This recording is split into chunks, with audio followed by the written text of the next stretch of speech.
पादाय कृष्ण पृष्ठाय भूतले श्रीमते भक्ति वेदांत स्वामिने नमः। नमस्ते सारस्वती देवी गौरवाणी प्रचारिणे निर्विशेष शून्यवादी पाश्चात्य देश। तो सातवें अध्याय का नाम जो है वो भगवत ज्ञान, और इसमें कुल 30 श्लोक हैं। तो उन श्लोकों का विभाजन इस प्रकार से है। श्लोक 1 से श्लोक 3 भगवान कृष्ण के विषय में ज्ञान की महिमा, तो और श्लोक 4 से 12 भगवान की विभिन्न शक्तियों का ज्ञान, श्लोक 13 से 19 भगवान कृष्ण को समर्पण, जो आज हम पढ़ेंगे, हम श्लोक 13 से लेके श्लोक 16 तक लेंगे। 13, 14, 15, 16 4 श्लोकों पे हम चर्चा करने का प्रयास करेंगे आज। और श्लोक 20 से 25 देवताओं की आराधना और मायावाद, श्लोक 26 से 30 माया मुक्त अवस्था से कृष्ण भक्ति की अवस्था तक। तो इस प्रकार से विभाजन है, 5 विभाजन है, जो कुल मिला के जो 30 श्लोक है। तो आज हम श्लोक नंबर 13 से 19 तक देखेंगे। 19 तक नहीं देखेंगे, 16 तक देखेंगे, लेकिन वो 13 से 19 के बीच में आता है, जो है भगवान कृष्ण को समर्पण। उसके लाभ क्या है, कौन लाभ होने के बावजूद भी कई लोग उनके शरण में नहीं जाते, तो किस प्रकार के लोग उनके शरण में नहीं जाते हैं, कौन से प्रकार के लोग उनके शरण में जाके लाभ प्राप्त करते हैं, इन पे हम चर्चा करेंगे। तो श्लोक नंबर 13 कोई पढ़ते हैं श्लोक की पुनरावृत्ति कोई करते हैं आप में से? प्रभु जी श्लोक तो प्रभु जी पढ़ते थे, हम उसका अनुवाद पढ़ते थे प्रभु, हिंदी वाला अनुवाद। ओके ओके ओके, तो श्लोक एक बार प्रभु पढ़ते हैं, उसके बाद आप अनुवाद पढ़ लेते हैं। यस प्रभु, यस प्रभु जी। ठीक है, मैं श्लोक पढ़ लूंगा।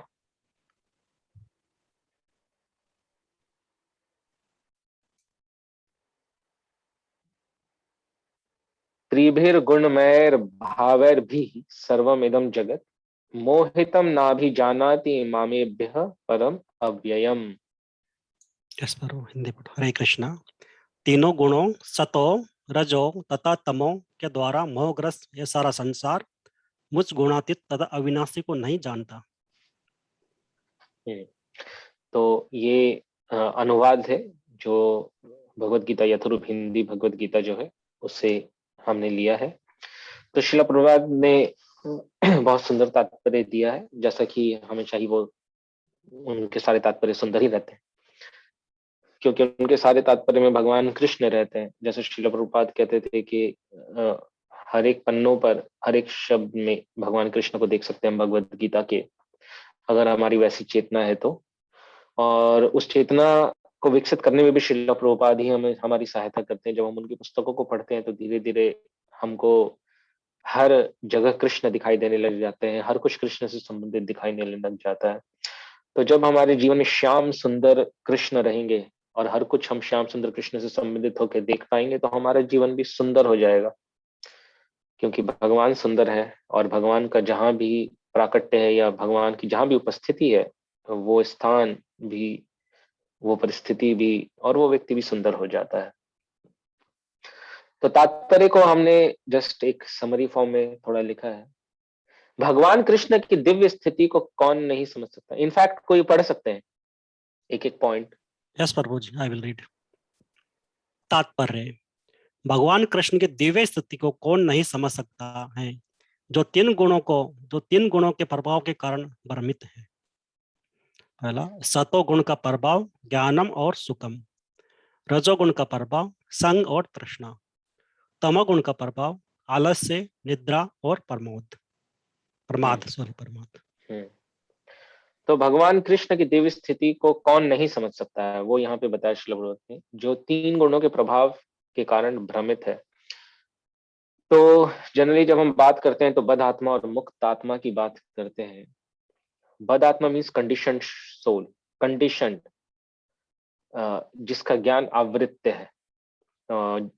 तो माया का कार्य क्या है? माया का कार्य है हमारे ज्ञान को आवृत्त कर देना। तो कौन से ज्ञान को माया आवृत कर देती है? हमारे संबंध ज्ञान को माया आवृत कर देती है, और हमारे आत्म तत्व के ज्ञान को माया आवृत कर देती है। माया ये हमें भुलवा देती है कि हमारा और भगवान के बीच में क्या संबंध है, और माया हमें ये भुला देती है कि हम कौन है। तो इस प्रकार से जो माया कार्य करती है, तो हम पूरी तरह से आवृत हो जाते हैं, और फिर हम मिथ्या ज्ञान अ, को लेकर जीवन को जी रहे होते हैं। तो जैसे कि संसार, इस जगत को संसार कहते हैं, तो संसरिति इति संसार, श्री श्री जो संसरती है, या संसार जो है, उसका जो धातु है श्री, श्री मतलब कि एक साथ फ्लो करना, एक साथ बहना, या चक्र में चलते रहना, इसको श्री का अर्थ होता है। तो संसरती इति संसार, इस जो जन्म जरा व्याधि मृत्यु के चक्र में हम फंसे रहते हैं, उसी को संसार कहते हैं। और उसका एक और जो संस्कृत मीनिंग या डिक्शनरी मीनिंग है, मिथ्या ज्ञान जनित, मिथ्या ज्ञान जन्य वासना। तो संसार का अर्थ होता है मिथ्या ज्ञान जन्य वासना। तो मिथ्या ज्ञान के कारण जो वासना हमारे अंदर प्रकट होती है, वही संसार है एक्चुअली। और सही में देखें तो हम उसी के कारण संसार में फंसे रहते हैं। वो मिथ्या ज्ञान क्या है? देहात्म बुद्धि, अहम ममेति, जो कुछ भी है मेरा है, जो कुछ भी है मेरे भोग के लिए है। तो और मैं ही इस संसार का राजा हूं। तो ये मिथ्या ज्ञान किस कारण से आता है? ये मिथ्या ज्ञान जो है वो प्रकृति के 3 गुणों के प्रभाव के कारण प्रकट होता है। तो सत्व गुण का प्रभाव क्या होता है? ज्ञानम और सुखम। ज्ञानम और सुखम मतलब कि मैं बहुत ज्ञानी हूँ, ज्ञान होता भी है, आत्म तत्व का ज्ञान होता है। अ, जैसे भगवान को 3 स्तर में समझा जाता है। वदंती तत्त्व यज्ञानम अद्वयम परमात्मेति ब्रह्मेति परमात्मेति भगवान इति शब्दयते। तो भगवान को जो 3 स्तर में समझना, तो सबसे निचला स्तर जो होता है वो ब्रह्म स्तर होता है, जिसमें भगवान को निराकार ब्रह्म के रूप में ही व्यक्ति समझ पाता है, या उतना ही ज्ञान हो पाता है। तो एक जो ब्राह्मण होते हैं वो इतना समझ पाते हैं कि हम आत्मा है, हम एक ब्रह्म ब्रह्म है, ये भौतिक पदार्थ नहीं है। और मोक्ष का अर्थ क्या है? कि ब्रह्म में लीन हो जाना, निराकार ब्रह्म में लीन हो जाना। तो ये ब्राह्मण ज्ञानम और सुखम, और उस ज्ञान के कारण वो सुखी भी रहता है कि ये भौतिक जगत बेकार है, इससे क्या लेना देना है, ये तो दुखालयम है। ठीक है, इस संसार में जो कुछ भी होता है उसको टॉलरेट करो, परंतु प्रेमानंद की अनुभूति नहीं होती है। तो और उस ज्ञान का अहंकार भी रहता है थोड़ा ब्राह्मण को, इन अ सेंस कि मैं कितना सुखी हूँ, मैं कितना संतोषी हूँ। उसी तरह से रजोगुण का प्रभाव होता है संग और तृष्णा। तो अटैचमेंट एंड हैंकरिंग। एंड तमोगुण का प्रभाव होता है आलस्य, निद्रा और प्रमाद।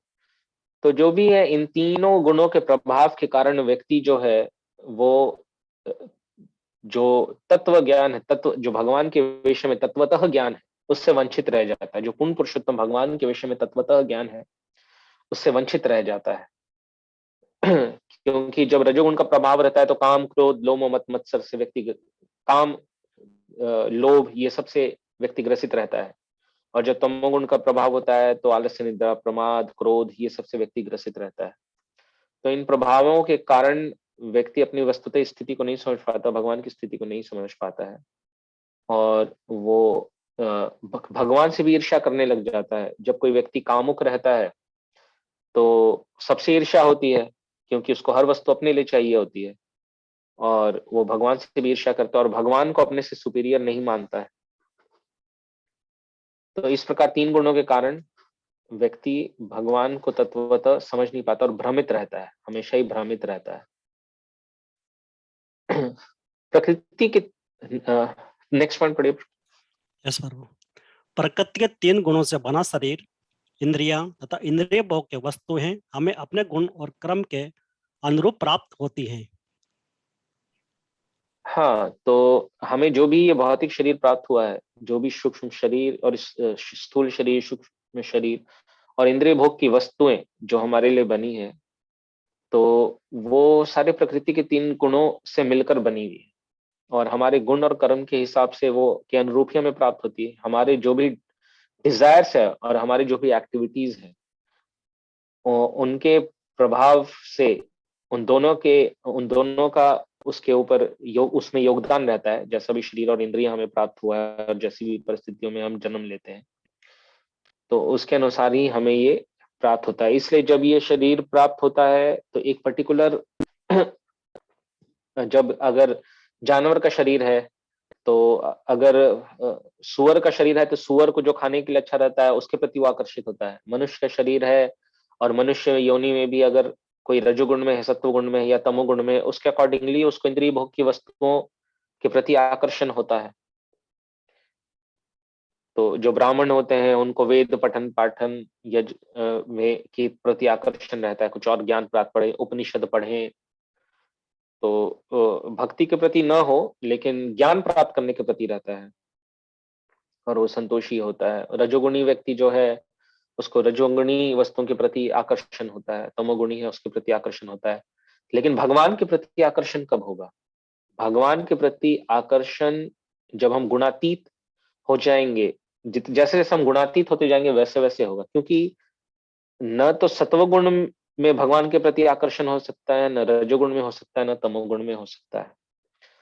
और भगवान के विषय में समझ, क्योंकि भगवान का नाम है अधोक्षज, अधोक्षज। तो भगवान को भौतिक न भवेद ग्राह्यम इंद्रिय सेवन मुखे ही जीवादो स्वयं में विस्फुरित।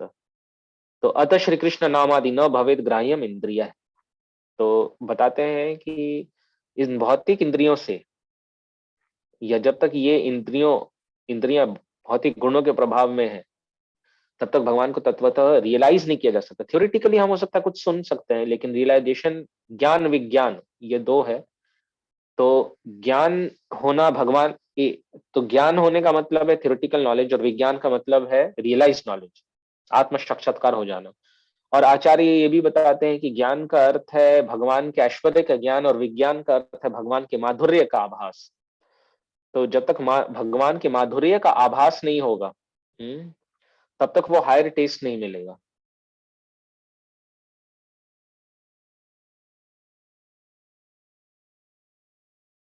और जब भगवान के माधुर्य का आभास जाता है, में फिर दोबारा भौतिक तृप्ति मोह एवं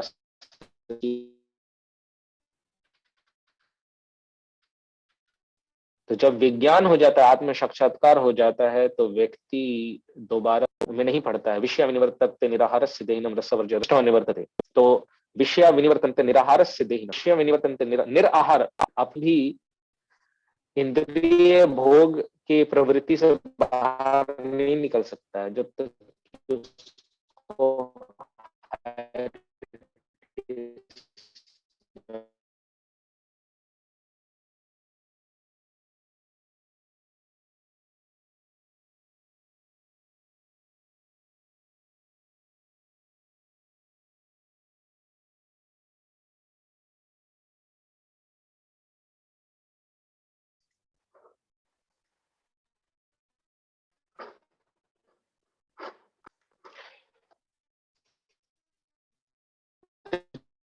चाहे वो भौतिक वस्तु हो चाहे वो दिव्य वस्तु हो, उसमें एक रस है।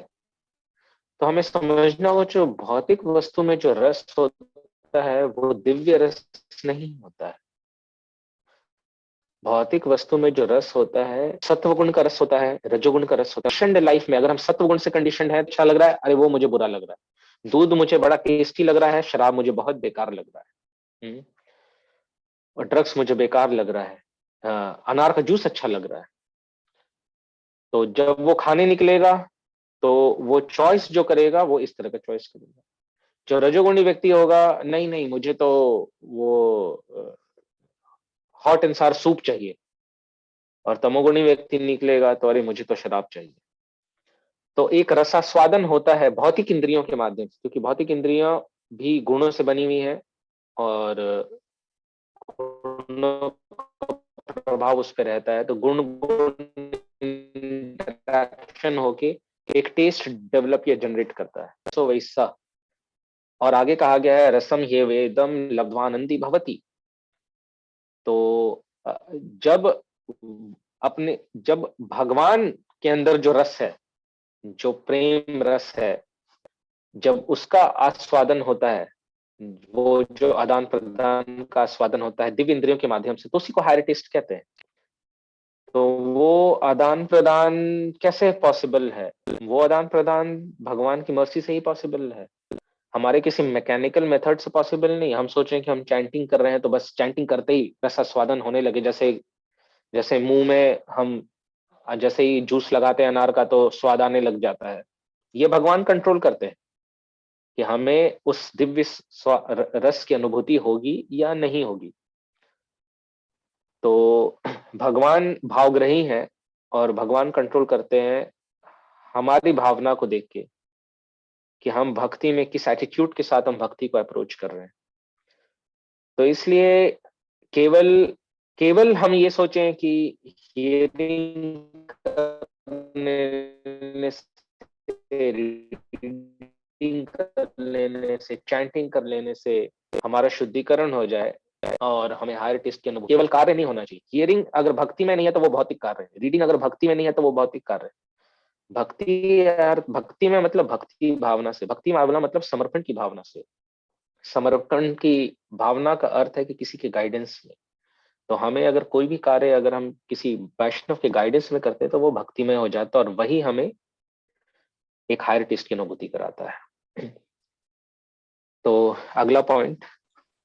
यस प्रभु जी, हरे कृष्ण। प्रकृति के 3 गुणों के अधीन जो भी हमारी पहचान है वो अनित्य है, लेकिन प्रकृति के 3 गुणों के प्रभाव में आकर हम अज्ञानतावश ये भूल जाते हैं, हम मिथ्या अहंकार वश भगवान को अपने से श्रेष्ठ नहीं समझना चाहते। मोहितम। हाँ, तो मोहिता मतलब पूरी तरह से बेविल्डर हो जाना या भ्रमित हो जाना। तो प्रकृति के 3 गुणों के प्रभाव में आके, कंडीशन मतलब गलत पहचान होना, लिबरेटेड मतलब सही पहचान होना। तो हमारी जो ये पहचान है, जब हम ब्राह्मण, क्षत्रिय, वैश्य, शूद्र, ब्रह्मचारी, गृहस्थ, वानप्रस्थ, संन्यास, अमेरिकन, इंडियन, कोई भी हम पहचान अपनी कर रहे हैं जो कि शाश्वत पहचान नहीं है हमारी। आज कोई ब्राह्मण ने, कल कोई क्षत्रिय हो सकता है, परसों शूद्र हो सकता है। हम देखते हैं कि एक जीवन में ही लोग बदल जाते हैं। विश्वामित्र क्षत्रिय थे, ब्राह्मण बन गए, ब्रह्म ऋषि बन गए। परंतु आत्मा का जो ये पहचान है, गोपी भरतुर पद कमलोर दास दास दासानुदास, वो पहचान आत्मा की कभी नहीं बदल सकती। वो शाश्वत पहचान है आत्मा की। जीवेर स्वरूप है कृष्णेरा नित्य दास। लेकिन प्रकृति के गुण के प्रभाव में आके अहंकार, मिथ्या अहंकार के अंतर्गत हमें अपना एक अलग पहचान करना अच्छा लगता है, क्योंकि हम ये दास दास दासानुदास वाला पहचान हमें अच्छा नहीं लगता। हम एक अपनी अलग पहचान के कारण ही तो मिथ्या अहंकार से हम आवृत हुए और उसके बाद प्रकृति के 3 गुणों से आवृत हुए। तो और उसी को फैसिलिटेट करने के लिए, उसी उसी उसी हमारी उसी भावना को पूरा करने के लिए भगवान ने ये सारी व्यवस्था की है कि हमारी कुछ अलग पहचान हम करवा सके। मैं तो ये हूं, मैं तो वो हूं। अरे मुझे नहीं जानते मैं कौन हूं?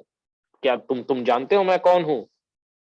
अरे हम खुद ही नहीं जानते हम कौन है, दूसरे से पूछ रहे हैं कि तुम जानते हो कि नहीं हम कौन है।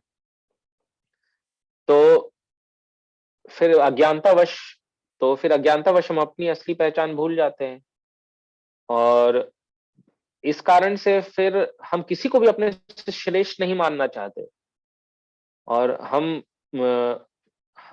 अगर कम से कम अपने से कम तो नहीं तो अपने से बराबर से अधिक नहीं मानना चाहते। अरे कृष्ण भी तो हमारे ही जैसे थे, कोई ऐसे ही तो थे, हमसे कौन से बड़े थे कृष्ण? तुम ही कौन बड़ा, हम ही तुम ही सम। तो वही वाली भावना के साथ हम रहते हैं। अरे कृष्णा भी एक पुरुष ही थे, एक ठीक है कुछ योग सिद्धियां उनको थी या कुछ नाम हो गया उनका, हिस्टोरियंस ने नाम कर दिया। मैं भी जैसे मैं एक बार अपने एक अंकल से बात कर रहा था, बहुत पहले की बात है, तो मैं बोल रहा था कि भगवान कृष्ण ने तो गोवर्धन उठाया, अरे तो जब जरूरत पड़ेगी मैं भी उठा लूंगा, ऐसे करके बोल रहे थे। तो कर नहीं पाएंगे, नहीं कर पाएंगे तो बोलेंगे अभी मैं नहीं उठाना चाह रहा हूँ इसलिए नहीं उठा रहा हूँ। तो झूठ अपने मिथ्या अहंकार को सेटिस्फाई करने के लिए कितना भी झूठ बोलेंगे। मायावादी भी ऐसे ही होते हैं, मायावादी अपने को सोचने लग जाते हैं अब मैं भगवान बन रहा हूँ, धीरे धीरे मैं पूरी सृष्टि को कंट्रोल कर रहा हूँ, मेरे ही कहने से बारिश हो रही है, मेरे ही कहने से सब कुछ हो रहा है, और बहुत प्रसन्न होते हैं इन सब बातों को सोच के कि मैं अब इंद्र को कंट्रोल कर रहा हूँ, मैं काफी हद तक भगवान बन गया। तो ये सब मिथ्या अहंकार के कारण होता है। तो पूरी तरह से बेविल्डर, अपने असली पहचान को भूल जाना, नकली पहचान को ही असली पहचान समझ लेना, और फिर भगवान की भी पहचान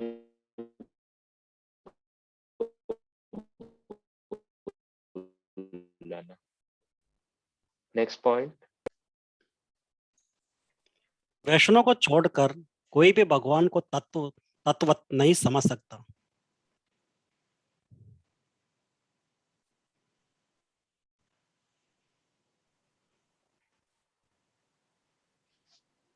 ओके मैं पढ़ तो शायद, हाँ मतलब गुणातीत, प्रकृति के तीन गुण प्रभाव से अगर कोई परे हो गया, मतलब जो उसका आत्मा भी सच्चिदानंद स्वरूप है। तो संवित संवित संधिनी हिलादिनी, ये आत्मा का भी पोषण करते हैं, तो इसलिए आत्मा शाश्वत है और आत्मा को पूर्ण ज्ञान है। पूर्ण ज्ञान मीन्स भगवान जैसा पूर्ण ज्ञान नहीं, लेकिन ये पूर्ण ज्ञान कि भगवान कौन है, हम कौन है, हमारा भगवान से क्या संबंध है और संबंध में स्थित होकर क्या करना चाहिए, संबंध अभिधेय और प्रयोजन का ज्ञान पूर्णतः एक आत्मा आत्मा को रहता है। तो वो ज्ञान प्रकृति के तीन गुणों से आवृत हो जाता है प्रभाव से। तो जो वैष्णव होते हैं उन, मतलब हम शुद्ध वैष्णवों की बात कर रहे हैं, तत्वतः भगवान को शुद्ध वैष्णव ही समझ सकते हैं, मतलब कि प्रकृति के तीन गुणों से परे जो है, और जिसको आत्म साक्षात्कार कहते हैं। तो अगर हमें भगवान को तत्वतः समझना है तो फिर हमें वैष्णव बनना पड़ेगा। हम हो सकता है 10% वैष्णव है, 20% वैष्णव है, 30% वैष्णव है। हम अभी भक्ति के किसी स्तर पे, श्रद्धा, साधु संग, भजन, क्रिया, अनर्था निवृत्ति, ऐसे अलग अलग स्तर होते हैं भक्ति के। हो सकता है हम अनर्था निवृत्ति के स्तर पे हैं और धीरे धीरे करके अनर्थाओं से मुक्त हो रहे हैं, क्योंकि वैष्णव के अंदर जो 26 जो शुद्ध वैष्णव होते हैं, वो जो 26 क्वालिटीज ऑफ वैष्णव होता है उसको पूरी तरह से मैनिफेस्ट करते हैं। तो भक्त्या माम अभिजानाति यावान यश्चास्मि तत्वतः ततो माम तत्वतः ज्ञात्वा विशते तदंतरम तदनंतरम। तो भगवान भी बताते हैं भक्त्या माम अभिजानाति यावान यश्चास्मि तत्वतः, भक्ति जो होते हैं भगवान को तत्वतः समझ पाते हैं। और फिर भगवान ये भी कहते हैं जन्म कर्म च में दिव्यम एवं यो वेत्ति तत्वतः त्यक्त्वा देहम पुनर्जन्म नयति मामेति सो अर्जुन। तो जो भगवान को तत्वतः समझ जाते हैं वो ये शरीर छोड़ने के बाद दोबारा भौतिक संसार में जन्म नहीं लेते हैं। जो तत्वतः समझ जाते हैं, तो एक्चुअली में होता क्या है, जो भगवान को तत्वतः समझ जाते हैं, जो शुद्ध वैष्णव हो जाते हैं, तो जो साधना सिद्ध हो जाते हैं, जो साधना करके भगवान की भक्ति करके जो बदात्मा सिद्ध हो जाते हैं, तो उनको जस्ट भगवत धाम जाने से पहले भगवान के जिस भी यूनिवर्स में पास टाइम हो रहा हो, वहां उनको उस पास टाइम में प्रवेश मिलता है। पहले वो इस भौतिक जगत में जो भगवान की कोई लीला होती है उसमें प्रवेश करके पार्टिसिपेट करते हैं, और उसके बाद सीधा बैक टू गॉड है। तो फिर पॉइंट यही है कि हमें अगर प्रकृति के तीन गुणों से मुक्त होना है और भगवान को तत्वतः जानना है तो हमें वैष्णव बनना पड़ेगा। तो फिर वैष्णव बनने का अर्थ भी है फिर पर दुख दुखी होना पड़ेगा। और फॉरगिविंग होना पड़ेगा, टॉलरेंस डेवलप करना पड़ेगा, और गुरु के प्रति समर्पण होना पड़ेगा। इस तरह से बहुत सारे क्वालिटीज है वैष्णवस के। मर्सीफुल होना पड़ेगा, और अमानित्वम होना पड़ेगा, अपने लिए कोई मान की कामना नहीं करना, दूसरों को सदा सम्मान देना, अहंकार रहित होना पड़ेगा। सो कंठी, तिलक ये सब धारण करने से थोड़े बहुत में भी हम वैष्णव बन गए एक एक्सटर्नल पॉइंट ऑफ व्यू से, बट असली में है कि इंटरनली हमें बनना पड़ेगा कि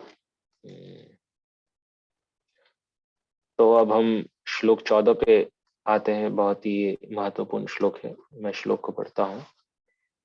दैवी ह्येष गुणमयी मम माया दुरत्यया मामेव ये प्रपद्यन्ते मायामेतां तरन्ति ते। हरे कृष्ण। प्रकृति के 3 गुणों वाली इस मेरी देवी शक्ति को पार कर पाना कठिन है, किंतु जो मेरे शरणागत हो जाते हैं वे सरलता से इसे पार कर जाते हैं। धन्यवाद प्रभु। Yes. तात्पर्य का पहला पॉइंट पढ़ेंगे प्रभु। तात्पर्य, जीव भगवान की पराशक्ति है, परंतु बहिरंगा शक्ति के संपर्क के कारण उसकी वास्तविक शक्ति आवर्त हो जाती है। हाँ, तो इसको हम पिछले तात्पर्यों में चर्चा कर चुके हैं। नेक्स्ट पॉइंट पढ़िए प्रभु। भगवान शाश्वत हैं और उनकी प्रकृतियां भी शाश्वत हैं, अतः जीव अनादि काल से बद्ध अवस्था में है, इसलिए वह नित्य बद्ध कहलाता है। माया स्वतंत्र नहीं है, अपितु भगवान की अध्यक्षता में कार्य करती है, इसलिए देवी शब्द का प्रयोग हुआ है। इन सारी परिस्थितियों के मध्य जीव के लिए स्वयं के प्रयास से मुक्त होना असंभव है। केवल भगवान की कृपा से ही माया से पार पाया जा सकता है। सॉरी, एक आकार छूट गया। माया से पार पाया जा सकता है। Thank you. तो भगवान शाश्वत है, ये हमारे लिए बहुत एक अच्छी बात है, अच्छा न्यूज है कि भगवान शाश्वत है, और बाय डेफिनेशन भगवान शाश्वत ही है, और उनकी प्रकृतियां भी शाश्वत है। तो मुख्यतः भगवान की अंतरंगा शक्ति और बहिरंगा शक्ति और तटस्था शक्ति, तीन जो शक्ति है भगवान की वो शाश्वत है। तटस्थ शक्ति हम जीव है, हम भी शाश्वत है। अंतरंगा शक्ति भी शाश्वत है, बहिरंगा शक्ति भी शाश्वत है, क्योंकि भगवान शाश्वत है और भगवान की शक्तियां भी शाश्वत रूप से भगवान के साथ ही हैं, शक्ति और शक्तिमान। अतः जीव अनादिकाल से बद्ध अवस्था में है। तो कब से जीव अवस्था में है, ये श्रील प्रभुपाद अपने तात्पर्य में बताते हैं कि ये ट्रेस कर पाना बहुत मुश्किल है कि हम कब से बद्ध अवस्था में है, और ट्रेस करने के पीछे भागने की इतनी आवश्यकता भी नहीं है। श्रील प्रभुपाद से कोई पूछते तो श्रील प्रभुपाद कहते थे कि जब भगवत धाम जाओगे तो सब पता चल जाएगा। तो अभी केवल हमारा प्रयास होना चाहिए, रादर दैन कि हम तीर कहाँ से आके लगा मुझे वो ढूंढे, पहले इलाज करना आवश्यक है, बाद में वो इन्वेस्टिगेशन होता रहेगा। तो जीव अनादिकाल से बद्ध अवस्था में, तो हम समझ सकते हैं कि अनादिकाल मतलब बहुत लंबा, पता नहीं कब से हम बद्ध अवस्था में। और बद्ध अवस्था में जब हम हैं और अभी तक हम भगवत धाम नहीं गए हैं, तो मतलब कि कहीं ना कहीं हमने भौतिक कार्यकलाप किए होंगे, तभी तो हम भगवत धाम नहीं जा पाए। अगर हम भक्ति किए होते तो हम चले गए होते। तो वो सारे भौतिक कार्यों के संस्कार हमारे मन में भरे पड़े हुए हैं, एक जन्म के नहीं। समझ, मतलब अभी जैसे माताएं जो है या प्रभु जी भी कभी कढ़ाई वगैरह हम देखते हैं, कढ़ाई पे कितना काला जमा रहता है, और एक समय ऐसा आ जाता है कि उसको छुटाने से भी नहीं छूटता। वो बस हम मान ही लेते हैं कि वो कढ़ाई का ही हिस्सा है, अब तो उसको हम छुटाने का प्रयास भी छोड़ देते हैं। ऐसा हो जाता है हाल। तो आप सोचिए कि करोड़ों जन्मों से, एक जन्म की बात नहीं है, करोड़ों जन्मों से इतना हमने सत्वगुण, तमोगुण और रजोगुण के कार्यों को संपन्न किया है कि उन वो सारे संस्कार हमारे अंदर भरे पड़े हुए, सबकी खिचड़ी बनी हुई है अंदर, मन के अंदर। क्योंकि जब मृत्यु होती है तो स्थूल शरीर तो ठीक है, वहां छूट जाता है, बट सूक्ष्म शरीर तो सूक्ष्म शरीर ही है जो नए शरीर में आत्मा को लेके जाता है। जैसे वायु जो होती है पुष्प के गंध को एक स्थान से दूसरे स्थान ले जाती है, उसी प्रकार से सूक्ष्म शरीर जो है वो, और सूक्ष्म शरीर के आधार पर ही, उन भावनाओं और कर्मों के आधार पर ही नया शरीर भी प्राप्त हो रहा होता है। तो इसलिए हमें कभी हताश नहीं होना चाहिए। हम सोचते हैं कि बस एक दिन के अंदर सारे अनर्थों से निवृत्ति हो जाए। आसान नहीं है, बिल्कुल भी आसान नहीं है, लेकिन नामुमकिन भी नहीं है। जरूरी नहीं कि डिफिकल्ट मीन्स इम्पॉसिबल। सो हम अगर सोचेंगे आसान है बहुत, बस चलते फिरते मोबाइल हाथ में घुमाते फिराते, माला कर लिया, टीवी देखते, गप करते, और थोड़ा बहुत 10-15 मिनट ड्राइविंग करते समय हियरिंग कर लिया, और रीडिंग तो बस कभी 2-3 दिन में एक बार मौका मिल गया, शिला प्रभुपाद का बुक पढ़ लिया, और हफ्ते में एक बार मंदिर चले गए, हो गया। इसी इससे तो हो गए इसी। तो ये हमारी बहुत गलत धारणा है, और हम अपने आप को किसी भी धोखे में या भुलावे में न रखें। किस प्रकार की भक्ति करके हम कहीं भी जाने वाले हैं आगे, सालों साल हम इसको कर सकते हैं। तो मतलब जैसे बीरबल खिचड़ी पका रहे थे, जो आग कहीं जल रहा था और खिचड़ी का भगोना कहीं पे रखा था, तो वैसी भक्ति करके कभी भी भक्ति की अग्नि प्रज्वलित नहीं होगी, हमारी खिचड़ी नहीं पकेगी। उतने दूर आग से रख के बहुत निकट रहना पड़ेगा। निकट रहने का अर्थ है कि बहुत तीव्र भक्ति करनी पड़ेगी, तो तब जाके फिर कुछ थोड़ा सा हिलेगा, कुछ पत्थर, चट्टान होता है ना, चट्टान हिलेगा थोड़ा सा, या थोड़ा सा काला निकलना शुरू होगा। तो अभी तो बस कई बार हम इस लेवल की भक्ति कर रहे होते हैं कि जैसे जूने में साबुन तो लगा लिया, लेकिन बर्तन पर रगड़ ही नहीं रहे, ऊपर हवा में ही घुमा रहे हैं, और हम सोचते हैं कि बस हवा में घुमाने से साफ हो जाएगा। वैसा नहीं। तो इसलिए वो नित्यबद्ध है करोड़ों जन्मों से। माया स्वतंत्र नहीं है, अभी तो भगवान की अध्यक्षता में कार्य करती है। तो हालांकि माया अपराशक्ति है और जो जीव है वो पराशक्ति है, फिर भी क्योंकि माया, जैसे कि एग्जाम्पल देते हैं कि मान लीजिए कि कोई राजा है, और राजा का मंत्री है, बहुत बड़ा मंत्री है राजा का, और राजा के सिपाही हैं। तो अमूमन ये होता है जब मंत्री आता है तो सिपाही सल्यूट करेंगे, और सिपाही मंत्री का भी अच्छा सेवा करेंगे। मंत्री बोलेगा सिपाही पानी लेके आओ, तो सिपाही पानी भी लेके आएगा। लेकिन कभी ऐसा हो जाए कि वो मंत्री राजा को धोखा देने का प्रयास करे, और राजा, जो कल तक सिपाही उस मंत्री को पानी पिलाते थे, और सिपाही, मंत्री सोचता था कि वाह देखो मैं इन सिपाहियों पे हुक्म चला रहा हूं, राजा के एक इशारे पे वो सिपाही क्या करते, मंत्री को तुरंत बंदी बना लेते। तो सिपाहियों की शक्ति, या सिपाही आदेश मान रहे हैं राजा का, और जब तक वो मंत्री राजा का खास है तब तक वो सिपाही मंत्री की सेवा में लगे हुए हैं, लेकिन जिस दिन उसने विरोध किया तो वो सिपाही मंत्री के भी नहीं है। तो हम इस भुलावे में न रहें कि माया हमारे लिए है या हमारी है। माया तो भगवान की है, और भगवान की सेवा में है। तो भगवान की सेवा में है, तो हमारी सेवा करती है दो प्रकार से वो शक्ति जो भगवान की, ये जो माया शक्ति है, छय्ये वयस्य भुवनानि विवर्ति दुर्गा। तो भगवान की जो अंतरंगा शक्ति है, जो स्पिरिचुअल वर्ल्ड में जो शक्तियां एक्ट करती हैं, उसी की रिफ्लेक्शन है, या उसी की शैडो शक्ति है। तो जो स्पिरिचुअल वर्ल्ड में जो योग माया शक्ति है भगवान, उसका कार्य क्या है, जीवों को, जो भगवान के भक्त हैं, जो स्पिरिचुअल वर्ल्ड में रहते हैं, उनको भगवान की लीलाओं में पार्टिसिपेट करा के, एंगेज करके आनंद प्राप्त करवाना। क्योंकि वहां जीव वही चाहते ही है, वहां जीव और कुछ नहीं चाहता है। और यहाँ जो छाया शक्ति है माया, वो भी जीव की सेवा में लगी हुई है, लेकिन दूसरे तरीके से, डंडे मार मार के। जैसे टीचर भी लगता है ना स्टूडेंट की सेवा में, अगर पढ़ाई नहीं करता है तो थप्पड़ मारता है, वो भी सेवा ही होता है। तो ये माया देवी भगवान की दक्षता में एक सेवा ही कर रही है कि जो भी जीव भगवान से विमुख हो रहे हैं, या सेपरेटिस्ट मेंटालिटी।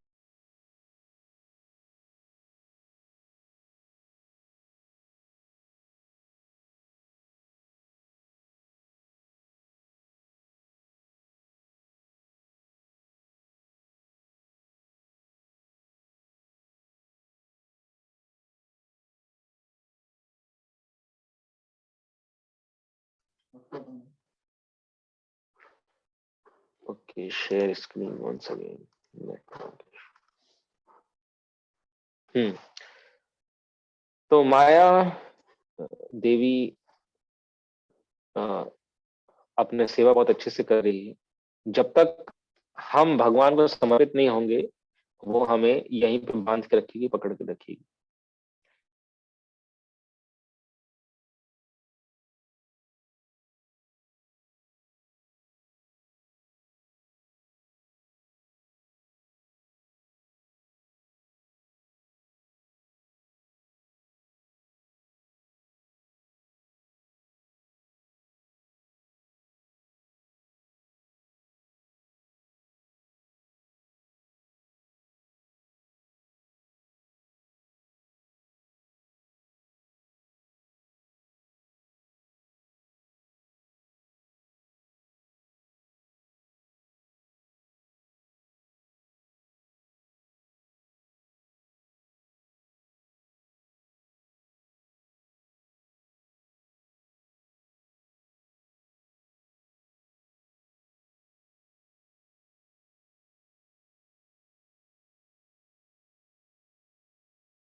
महावीर प्रभु, क्या आप मुझे सुन पा रहे हैं?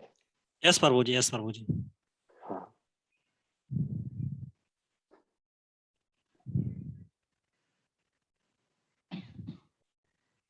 यस प्रभु। सो तात्पर्य, तात्पर्य पढ़ो प्रभु जी आप नेक्स्ट।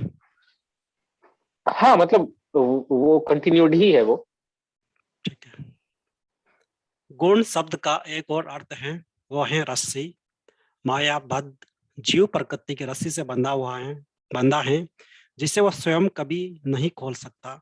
अतः उसे केवल भगवान या उनके शुद्ध भक्त गुरु ही खोल सकते हैं। भगवान, yes।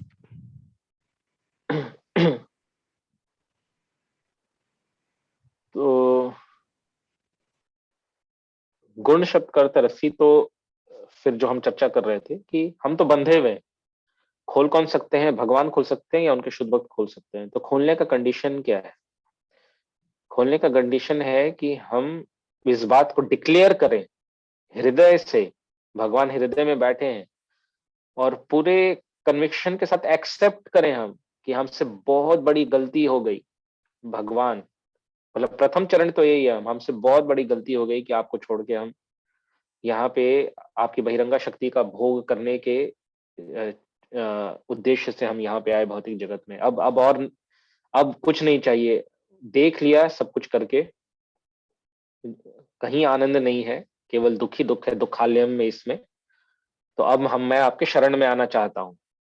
तो ये प्रार्थना जो है, और ये जो एक कन्विक्शन है, ये डिक्लेरेशन जो है, ये बहुत इंपॉर्टेंट है। और उसके बाद इस डिक्लेरेशन, अगर हम सीरियस हैं, सिंसियर हैं इस डिक्लेरेशन में, तो फिर आता है भक्तों के संग में, भक्तों के गाइडेंस में भजन क्रिया। तो जब भजन क्रिया हम करते हैं, और सही में हम भजन क्रिया कर रहे हैं जिसमें श्रवण कीर्तन प्रमुख है, तब जाके होता है हृदय का शुद्धिकरण। श्रृणवताम स्वकतः कृष्ण पुण्य श्रवण कीर्तन हृदयंतस्थ ही भद्राणी विधुनोति सुहृत सताम। तो हमें समझना होगा कि हृदय की सफाई कौन कर रहे हैं? हृदय की सफाई भगवान करते हैं। हरिनाम प्रभु भी, जब हम हरिनाम को कानों से अपने हृदय में उतारते हैं, कानों से श्रवण करके, तो वो हरिनाम प्रभु हमारी भावना को ग्रहण करके, भावग्रही जनार्दन, जब अगर हम शुद्ध भाव से जप कर रहे हैं, एक लालसामयी भाव से जप कर रहे हैं, प्रार्थनामयी भाव से जप कर रहे हैं, विनम्रता के साथ जप जप कर रहे हैं, कृतज्ञता के साथ जप कर रहे हैं, सेवा भाव में जप कर रहे हैं, तो भगवान फिर बोलते हैं कि अच्छा अब सही, okay, now you are on right track, अब मैं तुम्हारा वापस शुद्धिकरण करता हूं। तो ये है शुद्धिकरण का या प्रकृति के गुणों से मुक्त होने का रास्ता। Next point. भगवान का जीव के प्रति वात्सल्य भाव रहता है। इसी कारण से अगर जीव इच्छुक है तो वह भगवान का समर्पित भाव भजन करता है, तो भगवान माया को आदेश देते हैं कि वह जीवन को मुक्त करें। हाँ, तो भगवान को तो हमेशा ही जीव के प्रति वात्सल्य भाव है, लेकिन भगवान ही कहता है मेरे जीवन में दखलंदाजी मत करिए, अब मैं बड़ा हो गया हूं। छोटे बच्चे को कहने की आवश्यकता नहीं पड़ती कि मेरा केयर करो या मेरी रक्षा करो। छोटा बच्चा जो कि पूरी तरह से डिपेंडेंट रहता है और चुपचाप रहता है, कुछ भी हुआ बस पुकारो, तो उसकी रक्षा के लिए माता पिता सदैव रहते हैं। अब वही छोटा बच्चा बड़ा हो जाता है, इधर उधर निकल जाता है, रोड पे खेलने जाएगा, मेले में घूमने जाएगा, तो माता पिता क्या करेंगे? कहाँ तक कर कर सकते हैं? भौतिक माता पिता तो कर भी नहीं सकते, लेकिन भगवान फिर बोलते हैं कि ठीक है, अगर तुम नहीं मेरे साथ रहना चाहते हो या मेरे प्रेम को नहीं स्वीकार करना चाहते हो, तो ठीक है, अब मैं नहीं इंटरफेयर करूंगा। लेकिन जब हम समर्पित भाव से फिर से भजन करते हैं, तो फिर भगवान कहते हैं ठीक है, अब मैं वापस तुमको अपने प्रोटेक्शन में लेता हूँ। तो माया को बोलते हैं, माया देवी बहुत बहुत धन्यवाद, आपने अपना सेवा बहुत अच्छे से किया, बहुत थप्पड़ मारे इस जीव को, तो अभी इसका कल ठिकाने आ गया है, अब ये सुधर गया है, अब ये मुझसे मदद मांग रहा है, तो अब डायरेक्टली मुझे इसकी मदद करने दीजिए। आपकी जहां सेवा की आवश्यकता होगी फिर से मैं बता दूंगा। तो इस प्रकार से भगवान फिर जीव को मुक्त करते हैं।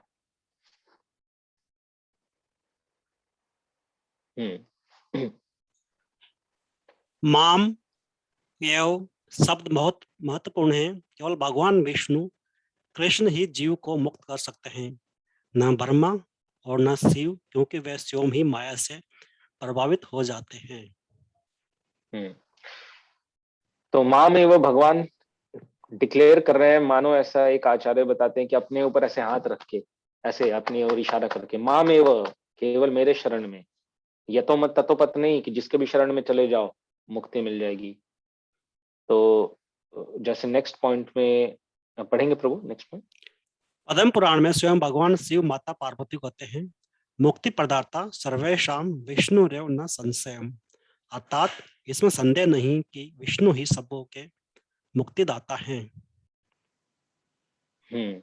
तो पद्म पुराण में मुक्ति प्रदाता सर्वेशाम विष्णु रेव न संशय, ऐसा भगवान कहते हैं, मतलब शिव जी कहते हैं, अर्थात इसमें संदेह नहीं कि विष्णु ही सबों की मुक्तिदाता है। इवन जब राजा मुचुकुंद देवताओं की तरफ से युद्ध किया और उनको वर मांगने के लिए कहा, तो उन्होंने बोला भद्रम वृष्णिवते वरम ऋते कैवल्य अद्य न। तो तुम हे वृष्णिवंशी मुचुकुंद, आपको जो वर मांगना है मांग लीजिए, लेकिन ऋते कैवल्य अद्य न, मुक्ति को छोड़कर, क्योंकि एक एवेश्वर भगवान विष्णुर अव्यय, जो मुक्ति केवल भगवान विष्णु ही दे सकते हैं और कोई नहीं दे सकता है, या भगवान कृष्ण जो आदि विष्णु है वही मुक्ति दे सकते हैं, उन्हीं का नाम मुकुंद है। तो हमें पूर्ण विश्वास होना चाहिए कि हम बहुत ही सही मार्ग पे हैं। सही क्या, इसके अलावा कोई उपाय भी नहीं है, इसके अलावा कोई उपाय भी नहीं है। अगर हमको अपने जीवन प्रकृति के 3 गुणों या बद्ध अवस्था से मुक्त होना है, बद्ध अवस्था में हम आनंद में क्यों नहीं रह पाते? बद्ध अवस्था में कोई भी आनंद में नहीं रह पाएगा। एक तोते को पिंजड़े में बंद कर दे, वो भी भागना चाहता है। तो बद्ध अवस्था किसी को अच्छा नहीं लगता, चाहे समझ रहा हो वो व्यक्ति, चाहे नहीं समझ रहा हो। तो कम से कम सुन के हम ये तो समझते हैं सबसे पहले साधु संग में कि बद्ध अवस्था में हम हैं, और फिर हमें पता चलता अच्छा अभी तक हमें क्यों नहीं अच्छा लग रहा था। ओके, हम बद्ध अवस्था में हैं, ओके ओके। तो फिर निकलने का उपाय क्या है? तो भगवान कृष्ण के शरण में जाना, मतलब भगवान कृष्ण के शुद्ध भक्तों के शरण में जाना। श्लोक 15 न माम दुष्कृतनो मूढ़ा प्रपद्यन्ते नराधमा मायया ज्ञान आसुरम भावम आश्रिता। हरे कृष्णा।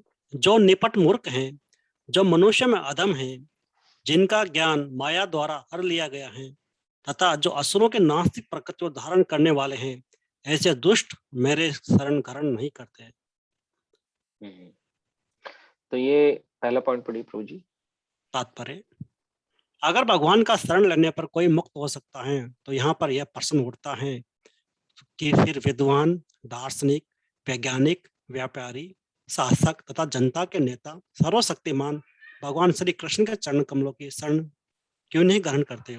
बड़े बड़े जननेता विभिन्न विधियों से विभिन्न योजनाएं बनाकर अत्यंत धैर्यपूर्वक जन्म जन्मांतर तक प्रकृति के नियमों से मुक्ति की खोज करते हैं, किंतु यदि वही मुक्ति भगवान के चरण कमलों के शरण ग्रहण करने मात्र संभव है, तो ये बुद्धिमान तथा श्रमशील मनुष्य इस सरल विधि को क्यों नहीं अपनाते? तो ये एक प्रश्न की तरह है जो पिछले श्लोक से लिंक करता है कि इतनी अच्छी, इतनी बड़ी बात है कि देवी ही एष गुणमयी मम माया दुरतया। तो देवी ही एष गुणमयी, जो तो देव जो है उनको कहा जाता है, देव उनको भी कहा जाता है जो भोग करना चाहते हैं, और दैव, दैव उनको कहा जाता है जिसका भोग वो करते हैं। तो दैवी, दैवी ही एष गुणमयी का मतलब हो गया कि जिन वस्तुओं का एक बद्ध जीव भोग करना चाहता है वो प्रकृति के 3 गुणों से बना हुआ है, रजोगुण, सतोगुण और तमोगुण। तो उसको, तो इसलिए कहा गया है दैवी ही एष गुणमयी मम माया दुरतया। और ये जो गुणमयी दैवी है या गुणमयी इंद्रिय भोग की वस्तुएं हैं, वही माया है। जिसको पार कर पाना मुश्किल है। तो एक जीव के लिए इंद्रिय तृप्ति या इंद्रिय भोग के भावना से बाहर निकल पाना बहुत कठिन हो जाता है, जब तक कि उसके अंदर श्रद्धा ना हो, उसके अंदर, जैसे कि उपदेशामृत में भी बताते हैं, उत्साह निश्चय धैर्य तत् कर्म प्रवर्तनात्। तो धैर्य, श्रद्धा होगा तभी धैर्य होगा। अगर श्रद्धा कमजोर है तो धैर्य नहीं हो सकता है। अगर हमको फेथ है कि ये मेडिसिन एक्ट करता ही करता है, जब इसका कोर्स पूरा होगा, साइकिल पूरा होगा और हम प्रिस्क्रिप्शन में लेंगे तो एक दिन ये मुझे ठीक कर देगा जरूर, तो हम वो मेडिसिन लेते रहेंगे। हम डॉक्टर चेंज नहीं करेंगे, हम मेडिसिन चेंज नहीं करेंगे। तो उसी प्रकार से हमें अगर डॉक्टर पे विश्वास है तो कि ये डॉक्टर हमें ठीक कर देगा, तो ये मम माया दुरत्य पार करना बहुत मुश्किल है। माम एवं ये प्रपद्यन्ते माया मिताम तरंती थे। तो माया को तरने का जो फॉर्मूला था हमने पिछले श्लोक में देखा कि जो जितना सिंपल फॉर्मूला है, अगर हम माया से पार नहीं पा रहे हैं तो हमारा प्रपद्यन्ते का क्वालिटी जो है माम एव, हम एक तो किसके शरण में हम जा रहे हैं, क्या हम पूर्ण रूपेण कृष्ण के शरण में चले गए हैं या अभी भी डिवाइडेड शरणागति है, और अगर शरणागति है भी तो किस डिग्री तक है। लेकिन जो भी है, इतना अच्छा रिजल्ट है, इसके बाद भी कोई शरण में क्यों नहीं जाते हैं, तो उसके विषय में ये प्रश्न पूछा गया है कि क्यों नहीं जाते हैं। तो 4 प्रकार के लोग भगवान के शरण में नहीं जाते हैं, जिनको दुष्कृतना कहा गया है। तो दुष्कृतना के विषय में क्या कहा गया? नास्तिक योजना निर्माताओं को दुष्कृतना कहा गया है। पढ़िए प्रभु। 4 प्रकार के दुष्कृतन भगवान का शरण ग्रहण नहीं करते। मूढ़, कठिन श्रम करने वाले भारवाही पशुओं के भांति ये पूरा पढ़ दीजिए। निपट मूर्ख, अपने श्रम का लाभ स्वयं उठाना चाहते हैं, अथवा भगवान को उसे अर्पित करना नहीं चाहते। उदाहरण के लिए गधा, उसका स्वामी अत्यधिक कार्य लेता है, वह नहीं जानता कि वह अहर्निश किसके लिए काम करता है। वह घास से पेट भरकर संतुष्ट रहता है, अपने स्वामी से मार खाने के भय से केवल कुछ घंटे सोता है, और गधी से बार बार लात खाने के भय के बावजूद भी अपनी काम तृप्ति पूरी करता है। वह उन सकाम कर्मियों के समान है जो ये नहीं जानते कि कर्म यज्ञ के लिए है। 4 प्रकार के लोग जो हैं वो भगवान के शरणागति नहीं होते। जैसे पहला है मूढ़। तो मूढ़ मतलब फूल, वो दिन भर गधे की तरह मेहनत करता है और केवल अपने इंद्रिय तृप्ति के लिए मेहनत करता है और किसी की कोई परवाह, कोई चिंता नहीं है। भगवान को तो कुछ भी अर्पित नहीं करना चाहता है। तो मैं भी कृष्ण भावना भावित होने से पहले हम भी कुछ वैसे रहे होंगे, लेकिन आगे श्रील प्रभुपाद बताते भी हैं कि भक्तों के संग में, भक्तों की संगति प्राप्त करके किसी भी प्रकार का व्यक्ति भक्ति को ग्रहण कर सकता है भक्तों की कृपा से, अगर उसके अंदर सुकृति की वृद्धि हो गई तो ये कुछ लक्षण है। तो हम भी शायद देख सकते हैं कि आंशिक रूप से ऐसा तो नहीं कि अभी भी हम कुछ थोड़े बहुत मूढ़ बचे हुए हैं, तो ये हमारे जज करने के लिए है। क्योंकि अभी हम जब तक, अब जैसे पहले तो अलग राक्षस अलग होते थे, देवता अलग होते थे, अब तो हमारे अंदर देवासुर संग्राम चलते रहता है। नहीं ये गलत है, ये नहीं करना चाहिए, अरे नहीं नहीं करो करो ये सही है। तो जो पहले जो समुद्र मंथन हुआ था, देवासुर संग्राम हुआ था, पहले बाहर हुआ था, अभी हमारे मन के अंदर ही मंथन चलते रहता है और देवासुर युद्ध चलते रहता है। तो हम अपने आप को जज कर सकते हैं इन लक्षणों में से कुछ हमारे अंदर तो नहीं है, अभी थोड़े बहुत मूड हम भी तो नहीं बचे हुए हैं। नेक्स्ट प्रभु। हरे कृष्णा। नराधम, नर का अर्थ है मनुष्य और अधम का अर्थ है सबसे नीच। सभ्य मानव योनियों वे हैं जिनके पास सामाजिक, राजनीतिक तथा धार्मिक नियम हैं। जो मनुष्य सामाजिक तथा राजनीतिक दृष्टि से उन्नत हैं किंतु जिनका कोई धर्म नहीं होता, वे नराधम माने जाते हैं। मनुष्य जीवन का सुसंस्कृत रूप सर्वशक्तिमान परम सत्य श्री भगवान कृष्ण के साथ मनुष्य की विस्मृत भावना को जागृत करने के लिए मिला है। जो इस अवसर को हाथ से जाने देता है वही नराधम है। नाराधम जनसंख्या होने का कारण। हाँ ये नराधम नराधम जनसंख्या होने के कारण। हाँ ठीक है। उस वो नेक्स्ट पेज पे है, ये वो गलती से एक लाइन एक्स्ट्रा इधर आ गया। तो मनुष्य जीवन का सुसिद्ध रूप सर्वशक्तिमान परम सत्य भगवान कृष्ण के साथ मनुष्य की परम सत्य श्री भगवान कृष्ण के साथ मनुष्य की विस्मृत भावना को जागृत करने के लिए मिला है। जो इस अवसर को हाथ से जाने देता है वही नराधम है। तो अगर हमारे लिए भी ये एक पॉइंट है कि कहीं हम अपने भक्ति में कैजुअल तो नहीं है, हम भक्ति को हल्का तो नहीं ले रहे हैं। ये जो हमें अवसर मिला है, हमें भारत भूमि में जन्म हुआ हमारा, हालांकि शिल प्रभुपाद की कृपा से तो भारत भूमि में जन्म होने वाले क्या, भारत भूमि से जो बाहर जिन्होंने जन्म लिया वो भी भगवान से जुड़े, और हो सकता है कि कई जो भारत भूमि में जन्म लिया उनसे भी बहुत अच्छी भक्ति कर रहे हैं। तो ये जो सुअवसर मिला है, ये मनुष्य ये जीवन मिला है, और शिल प्रभुपाद ने जो एक व्यवस्था दी है उससे जुड़ने का सुअवसर हमें जो प्राप्त हुआ, इसे हमें अपने हाथ से जाने नहीं देना चाहिए। कल का क्या भरोसा, और हर क्षण हमें ऐसे ही जीना चाहिए कि कल का क्या भरोसा। और अगर हम कल में बाकी अभी कैसे कैसे विचार आते हैं जब हम जप करते हैं, तो कैसे कैसे विचार आते हैं, और ये विचार कहीं ना कहीं हमें बहुत ही इंकरेजिंग न्यूज नहीं देते हैं, इन अ सेंस कि पता चलता है कि अभी भी कितने अनर्थास हृदय में भरे पड़े हुए। तो हमें बहुत हमेशा ही एक इमरजेंसी सिचुएशन जैसे स्थिति में रहना चाहिए। जैसे जब कोई बॉर्डर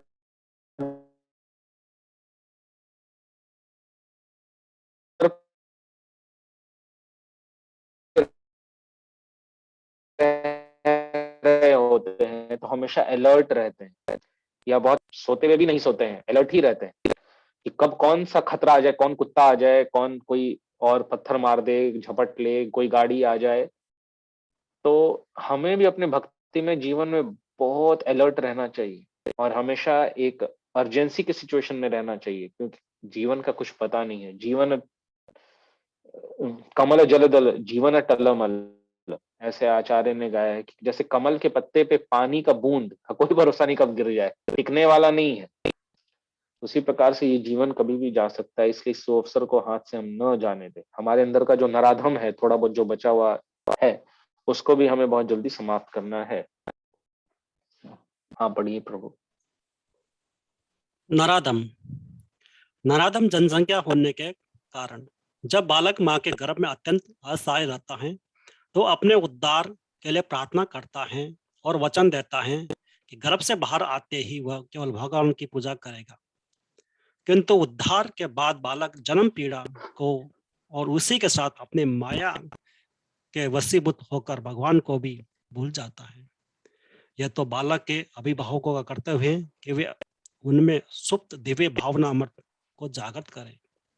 वर्णाश्रम पद्धति में मनुस्मृति के अनुसार इस भावना अमृत को जागृत करने के उद्देश्य से 10 शुद्धि संस्कारों का विधान है जो धर्म का पथ प्रदर्शन करते हैं। किंतु अब विश्व के किसी भाग में किसी भी विधि का दृढ़तापूर्वक पालन नहीं होता और फलस्वरूप 99% जनसंख्या नराधम है। विनीत भाव से भगवान के विषय में श्रवण करने मात्र से अधम से अधम मनुष्यों का उद्धार हो सकता है, किंतु दुर्भाग्यवश वे इस संदेश को सुनना तक नहीं चाहते। परमेश्वर की इच्छा के प्रति समर्पण करना तो दूर है। यह नराधम मनुष्य के प्रदान कर्तव्य के डटकर अपेक्षा करते हैं।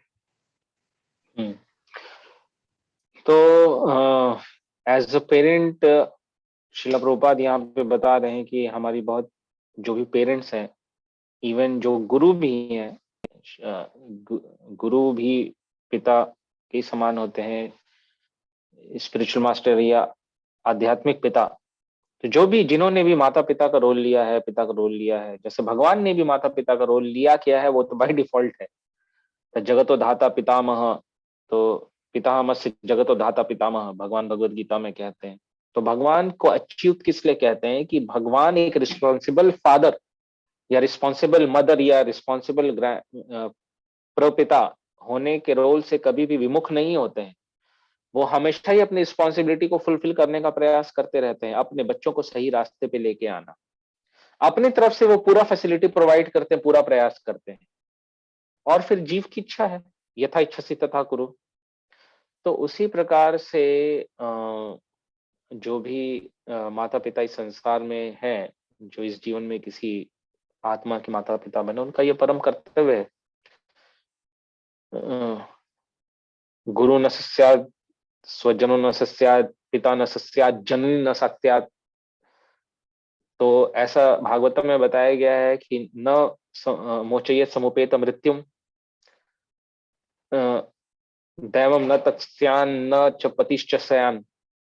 तो गुरु मत बनो, स्वजन मत बनो, पिता मत बनो, जननी मत बनो, देवता मत बनो, और पति मत बनो, अगर तुम अपने ऊपर जो निर्भर है उसको न मोचयेत यह समुपेत मृत्यु, मृत्यु जन्म जरा व्याधि मृत्यु के चक्र से मुक्त कराने का प्रयास नहीं करना चाहते हो तो ये हमारा परम कर्तव्य है कि जो जिन जीवात्माओं को किसी न किसी रिलेशनशिप के अंतर्गत भगवान ने हमारे केयर में दिया है, उनको हम अपने तरफ से बेस्ट प्रयास करके फैसिलिटी तो एटलीस्ट प्रोवाइड करा दे कि वो भक्ति कर सके।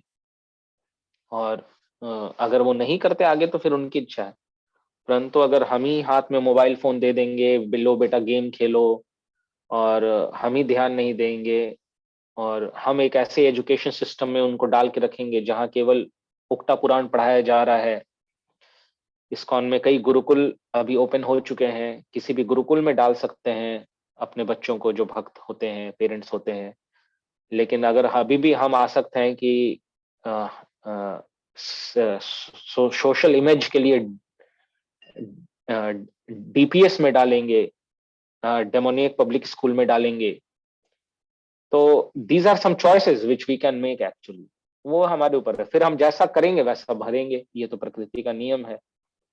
सो इसका हमें ध्यान रखना चाहिए। और इस पे अपने अगर हम अपने रिस्पॉन्सिबिलिटी को फुलफिल करते हैं, धर्म रक्षति रक्षतः रक्षितः, तो अगर हम धर्म की रक्षा करते हैं तो धर्म भी फिर हमारी रक्षा करता है। सो वो प्लीज पढ़ेंगे। हरे कृष्णा। माया पहत ज्ञाना, जिनका प्रकांड ज्ञान माया के प्रभाव से शून्य हो चुका है, ये अधिकांश बुद्धिमान व्यक्ति होते हैं, यथा महान दार्शनिक, कवि, साहित्यकार, वैज्ञानिक आदि। किंतु माया इन्हें भ्रांत कर देती है, जिसके कारण ये परमेश्वर की अवज्ञा करते हैं। भगवत गीता पे अपरांपरिक टीका लिखने वाले भी इस श्रेणी में आते हैं। तो ज्ञान तो होता है, लेकिन माया के द्वारा हर लिया जाता है। अर्थ यह है कि ज्ञान उल्टी दिशा में बहने लग जाता है, भगवान की अवज्ञा की दिशा में ज्ञान बहने लग जाता है, भगवान को नकारने में ज्ञान आगे आ जाता है। तो माया के द्वारा जिनका ज्ञान हर लिया गया है और उल्टा ज्ञान आ गया है, तो ऐसे लोग भी भगवान के शरण में नहीं जाते। तो इसमें वो भी हैं जो भगवत गीता पे अपने मनमाने ढंग से टीका करते हैं और भगवान मायावाद भाष्य लिखते हैं भगवान ये भगवत गीता के ऊपर, जिसमें वो ये बताना चाहते हैं कि कृष्ण भी कृष्ण भगवान नहीं है, कृष्ण के अंदर भगवान घुस के बोल रहे हैं। तो इन सबको कहा गया माया अपहृत ज्ञान। तो ऐसे लोग भी भगवान के शरण में नहीं जाते हैं।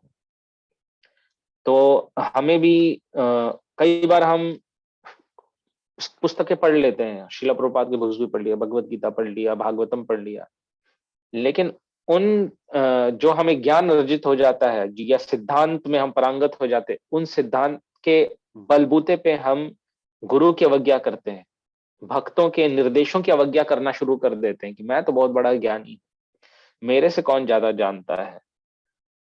तो फिर जब हम ऐसा करते हैं तो समझ लेना चाहिए कि अपराधों के कारण माया अपहृत ज्ञान हो गया है।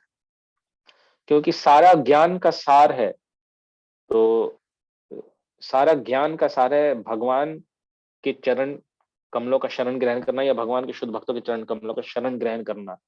विद्या विनय संपन्ने ब्राह्मणे गविहस्तिनी सुनी च वसुपाके च पंडिता समदर्शिना। तो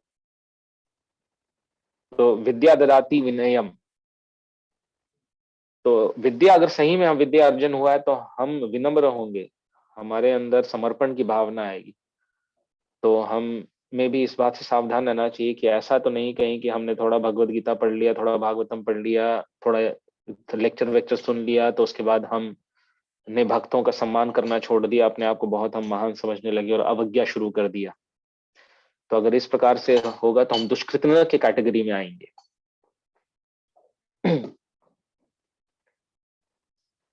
और हमें जब हम कुछ बताते भी हैं, अगर हम कुछ चर्चा कर रहे हैं, कुछ हम अ, अ, किसी आध्यात्मिक विषय पे बोल रहे हैं, तो हमें इस बात पे भी सावधान रहना चाहिए कि हम जैसा श्रील प्रभुपाद ने जो शिक्षा दिया है या जो आचार्यों ने, हमको उसको रिपीट करना है बस। हमको अपने मन से कुछ भी उसमें जोड़ना या घटाना नहीं, हमको बस एज इट इज उसको रिपीट करना है। तो फिर हम, अन्यथा अगर हम उसमें कुछ अपने मन से टीका करने लगेंगे तो भी हम दुष्कृतज्ञ की श्रेणी में आ जाएंगे। किस प्रकार के? माया अपहृत ज्ञान। यस प्रभु जी। हरे कृष्णा। फोर्थ पॉइंट, आसुरम भावमाश्रिता, आसुरी सिद्धांत वाले। यह श्रेणी खुले रूप से नास्तिक होती है। इनमें से कुछ तर्क करते हैं कि परमेश्वर कभी भी इस संसार में अवतरित नहीं हो सकते, किंतु वे इसका कोई ठोस प्रमाण नहीं बता पाते कि ऐसा क्यों नहीं हो सकता। कुछ ऐसे हैं जो परमेश्वर को निर्विशेष रूप के अधीन मानते हैं, यद्यपि गीता में इसका उल्टा बताया गया है। नास्तिक श्री भगवान के द्रव्यवश अपनी बुद्धि से कल्पित अंक अवैध अवतारों को प्रस्तुत करते हैं। ऐसे लोग जिनके जीवन का एकमात्र उद्देश्य भगवान को नकारना है, श्री कृष्ण के चरण कमलों के कभी शरणागत नहीं हो सकते। तो खुले रूप से नास्तिक है। मायावाद भी एक प्रकार से नास्तिकवाद है, एक प्रकार से, क्योंकि वो भगवान के असली स्वरूप को नकारते हैं और कुछ और ही समझाने का प्रयास करते हैं भगवान बोल के, लेकिन ये तो सीधा बोल देते कि भगवान है ही नहीं। तो इस प्रकार से तो ऑफ कोर्स भक्त तो ऐसे तो नहीं होते, मतलब आसुरम भावम आश्रिता, वो भगवान को तो मानते ही हैं, बट ये ऐसे लोग भी भगवान के शरणागत नहीं होते। ओके, श्लोक संख्या 16। चतुर्विधा भजन्ते माम जना सुकृतो नर्जुन आर्थ जिज्ञासुर अर्थार्थी ज्ञानी च भरतर्षभ। हरे कृष्णा। हे भरत श्रेष्ठ, चार प्रकार के पुण्य आत्मा मेरी सेवा करते हैं: आर्थ, जिज्ञासु, अर्थार्थी तथा ज्ञानी।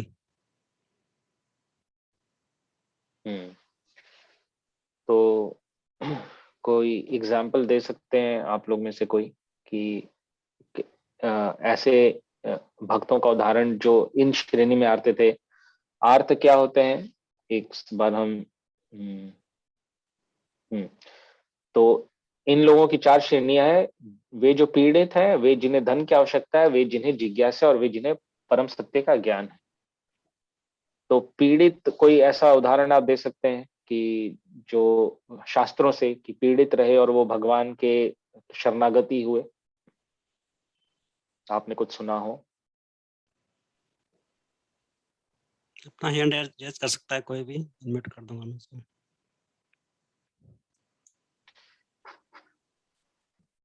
यस, वीडियो तो सभी का ऑफ है, तो हमें पता नहीं चल पा रहा कि आप कहाँ हैं, तो आंसर के माध्यम से पता चल जाएगा।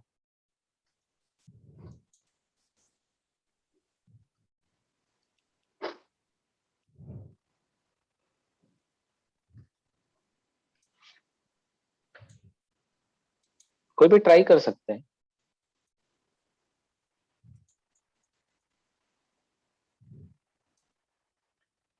ठीक है।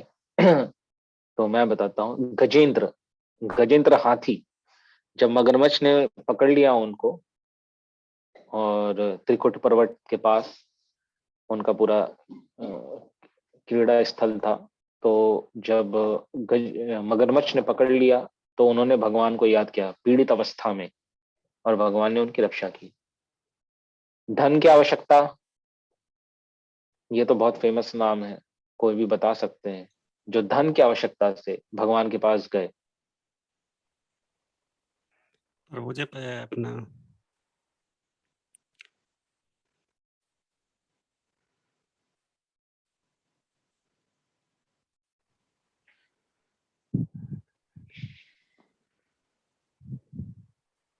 ध्रुव महाराज, उनको इतना बड़ा साम्राज्य चाहिए था अपने पिता से भी अधिक।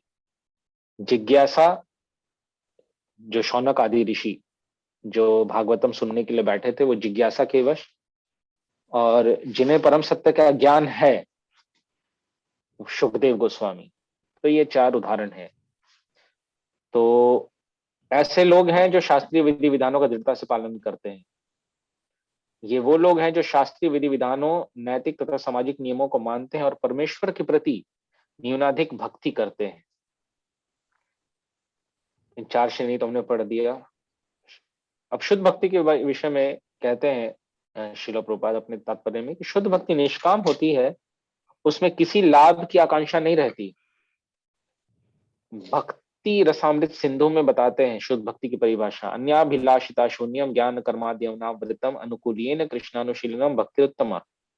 मनुष्य को चाहिए कि परमेश्वर कृष्ण की दिव्य प्रेम भक्ति किसी सकाम कर्म अथवा मनोधर्म द्वारा भौतिक लाभ की इच्छा से रहित होकर करें। ये शुद्ध भक्ति कहलाती है।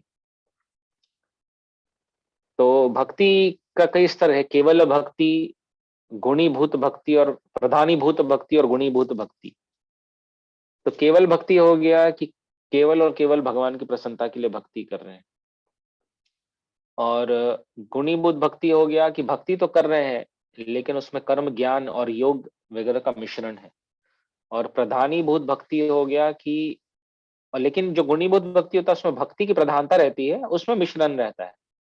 लेकिन प्रधानीभूत भक्ति हो गया कि उसमें कर्म, ज्ञान और योग में भक्ति इसलिए डाला जाता है कि उसका फल मिले।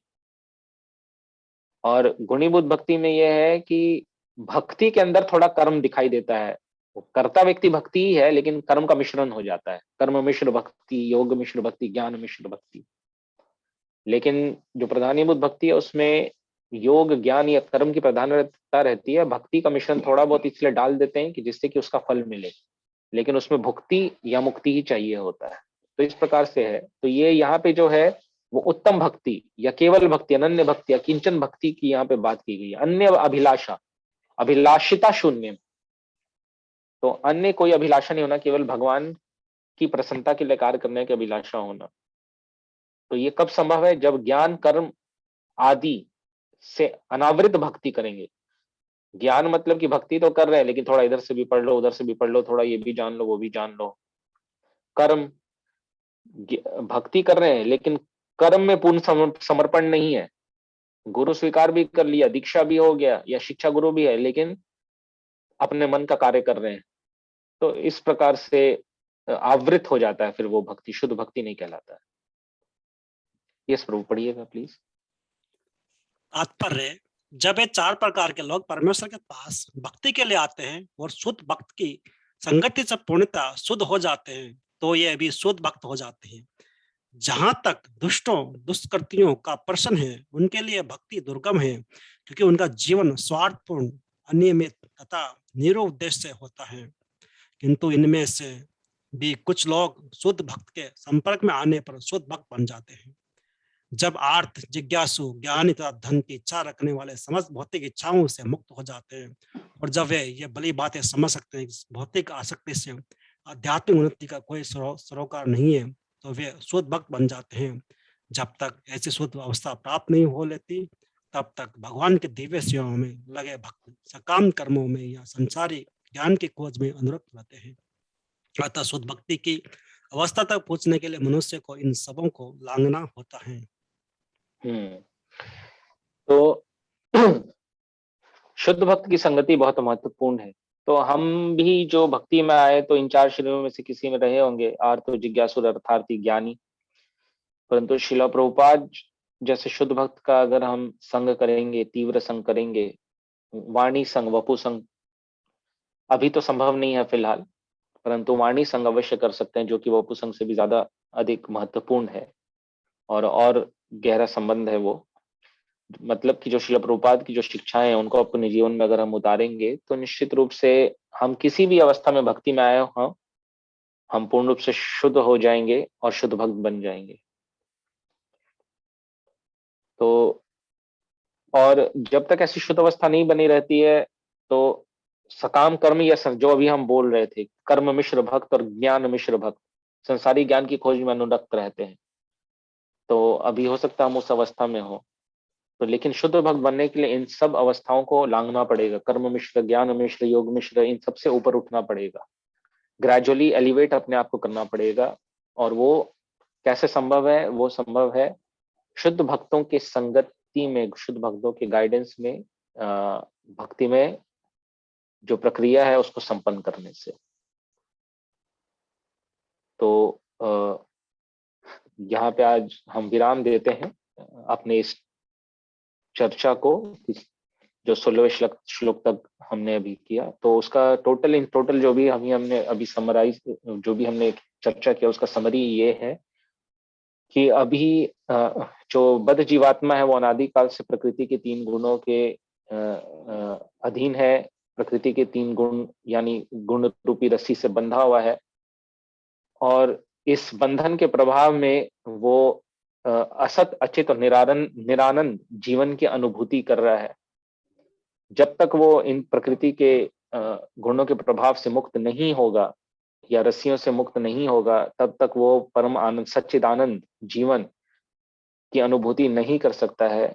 और अगर उसको प्रकृति के 3 गुणों से मुक्त होना है या पार पाना है, जो बहुत ही अन्यथा बहुत ही दुर्गम है पार पाना, तो भगवान का पूर्ण शरणागति होना पड़ेगा। भगवान प्रपत्ति को अपनाना होगा या भगवान को पूर्ण समर्पण करना होगा।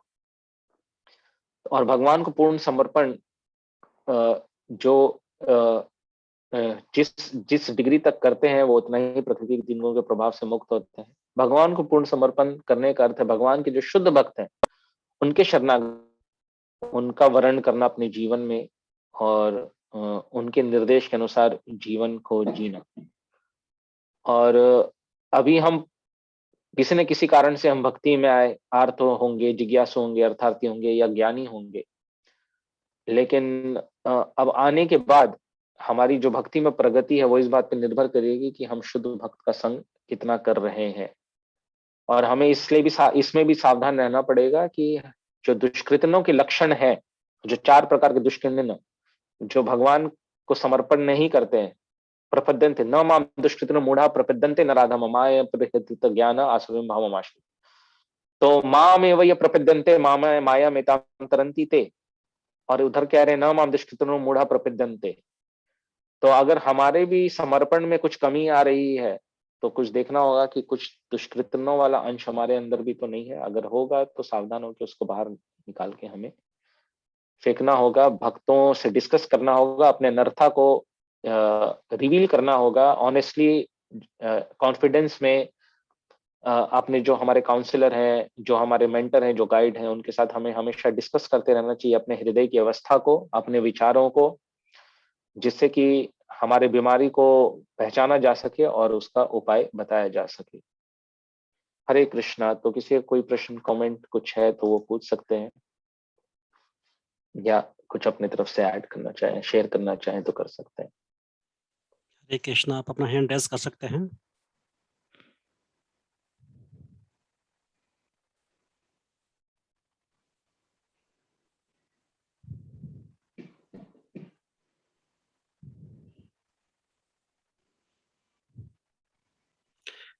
हरे कृष्ण प्रभु, मेरा एक क्वेश्चन है। यस प्रभु। प्रभु जी, जो हमारी फ्री विल होती है, तो जैसे हमारे यहाँ फ्री विल की वजह से हम भगवान ने फ्री विल दे रखी है हमें, तो ये क्या हमारे फ्री विल, जब मैं ये तटस्थ शक्ति से बाहर निकल कर अध्यात्म शक्ति में जाऊंगा तो वहां पर फ्री विल रहेगी क्या मेरी? तो मैं भगवान की चॉइस में कौन कौन सेवा करूंगा, जैसे भगवान की किस माधुर्य सेवा में, दास सेवा में, ये फ्री विल मेरे वहां साथ जाएगी, ये यहीं खत्म हो जाएगी प्रभु जी। फ्री विल तो आध्यात्मिक जगत में था जिसका हमने मिसयूज किया, तो हम यहाँ पे आ गए। तो फ्री विल तो जीव के साथ हमेशा ही रहता है और भगवान उसका बहुत सम्मान भी करते हैं। भगवान कभी भी हमसे द्वेष नहीं करते, ईर्ष्या नहीं करते।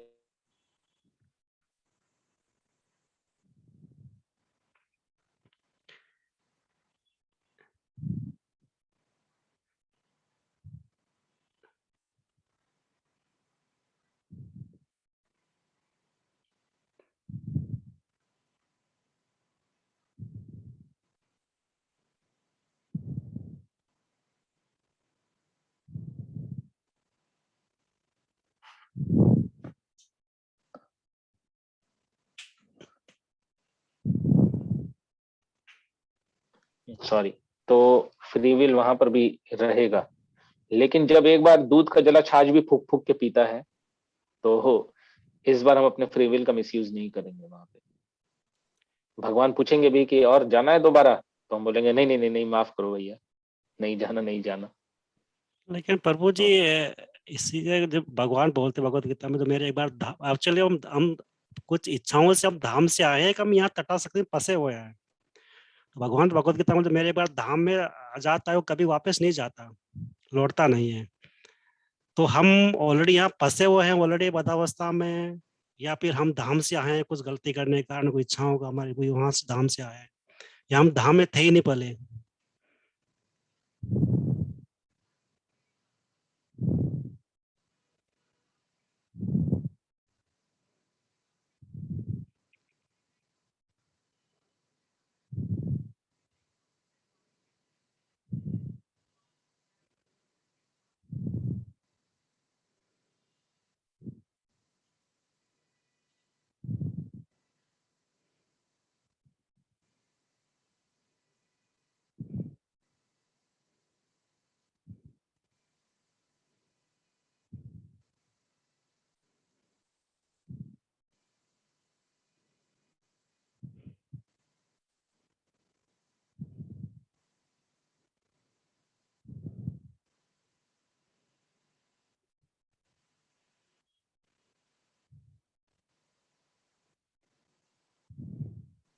हाँ सॉरी प्रभु, यस आपका प्रभु। क्वेश्चन शायद ये था कि आध्यात्मिक जगत में तो कोई जाता है तो लौट के आता नहीं, तो हम कैसे आ गए। यस प्रभु, तो आप तो ये तो बिल्कुल आध्यात्मिक जगत में थे, हम यहाँ बदावस्था में फंसे हुए हैं, फिर हाँ, भगवान। ऐसा ऐसा बताते कि कभी किसी समय हम तटस्थावस्था में थे। मतलब इसको कंसीव करना मुश्किल है, इसलिए शिल प्रभुपाद हमेशा कहते थे कि जब हम भगवत धाम वापस जाएंगे तो हमें समझ में आ जाएगा। लेकिन जस्ट एक, फिर भी मैं बात कर रहा हूं कि एक समय ऐसा था जब हम बॉर्डर पे थे और हमको चॉइस करना था कि हम भगवान के धाम में प्रवेश करें, इसलिए तपस्या हमें कहते हैं, या हम बहिरंगा शक्ति का उपभोग करें। तो कुछ जीव, कई जीव थे, उन्होंने भगवान की सेवा करने को चूज किया, और कुछ जीव जिन्होंने ऑपोजिट चूज किया वो भौतिक जगत में आ गए। Yes Prabhu, thank you.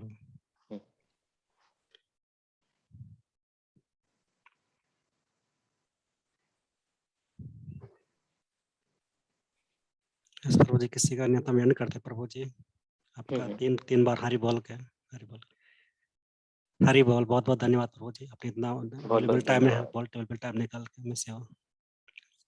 तो हरि बोल, हरि बोल, हरि बोल। हरे हरे कृष्ण। हरे कृष्ण।